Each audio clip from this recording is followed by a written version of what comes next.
हे काय? माहिती सांगतो ना ते शूट करते. हे 5 पांडवाची माता. बर. आता 5 पांडवाची म्हणलं तर तिची 3च मुलं हां. बरं का. आणि तिच्या सवतीची 2 मुलं. नकुल सहदेव ही चौथीची सवतीची. तर मग धर्मराज. धर्मराज मध्ये त्याला युधिष्ठिर. मोलचं ना युधिष्ठिर. भीम ही कुंतीची मुलं. हां, भीमाची कुंती. ही कुंती. भीमार्जुनाची माता. हा हे. आता त्या नकुल सहदेवाची माता तर ते ज्या वेळेस त्यांना शाप होता म्हणजे युधिष्ठिर भीमार्जुन 3 सखे भाऊ. सख्खे भाऊ आणि हे सावत्र भाऊ हा, दोन. नकुल आणि सहदेव. सहदेव. पण मग ते त्या पती बरोबर गेली ना शापामुळे. कुंती. नाही माद्री नकुल आणि सहदेवाची आई. माता. मग त्यावेळेस तिनं मरते खेपेला आपल्या सौतीला म्हटले की बाबा तुझ्या मुलापेक्षा माझ्या मुलावर प्रेम जास्त.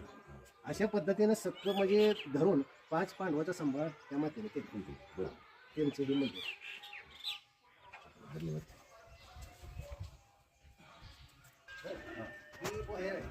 साहेब, आता तुम्हाला सांगतो आख्यायिका पूर्वीच्या लोकांनी सांगितलेली आख्यायिका मी आता मला टायमिंग द्या म्हणजे अशा वस्तूला किती वेळ बोलू शकतो. नाही तुम्ही आणि हा मोगलशाहीमध्ये होता. प्रत्येक गावामध्ये जसं आता कोतवाल असतो हं. किंवा तलाठी असतो तसं नाकेदार म्हणून एक अधिकारी होता.